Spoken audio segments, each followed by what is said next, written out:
வாசிக்கும்படியாக தெரிந்து கொள்ளப்பட்ட 8ஆம் வேத பாட பகுதி பரிசுத்த லூக்கா எழுதின சுவிசேஷம் 1ஆம் அதிகாரம் 41ஆம் வசனம் முதல் 55ஆம் வசனம் வரை.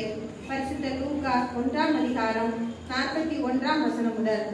எலிசபெத்து மரியாளுடைய வாழ்த்துதலை கேட்ட பொழுது அவனுடைய வயிற்றில் இருந்த பிள்ளை துள்ளிற்று.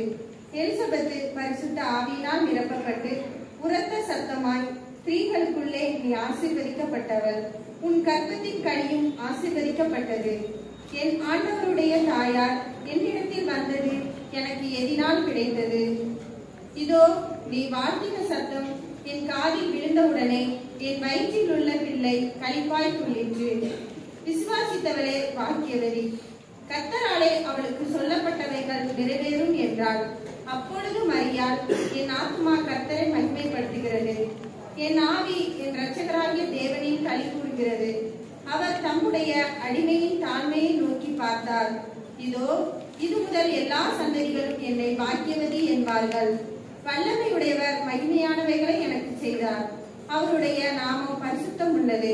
அவருடைய இரக்கம் அவருக்கு பயந்திருக்கிறவர்களுக்கு தலைமுறை தலைமுறைக்கும் உள்ளது.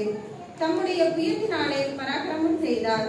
இறுதிய சிந்தையில் அகந்தை உள்ளவர்களை சிதறடித்தார். பலவான்களை ஆசனங்களில் இருந்து தள்ளி தாழ்மையானவர்களை உயர்த்தினார். பசியுள்ளவர்களை நன்மையினால் நிரப்பி ஐஸ்வர்யம் உள்ளவர்களை வெறுமையாய் அனுப்பிவிட்டார்.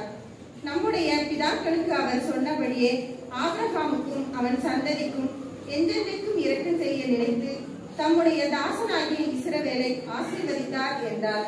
வாசிக்கும்படியாக தெரிந்து கொள்ளப்பட்ட 8ஆம் வேத பாடம் வாசித்தாயிற்று. தேவனுக்கு மகிமை உண்டாவதாக.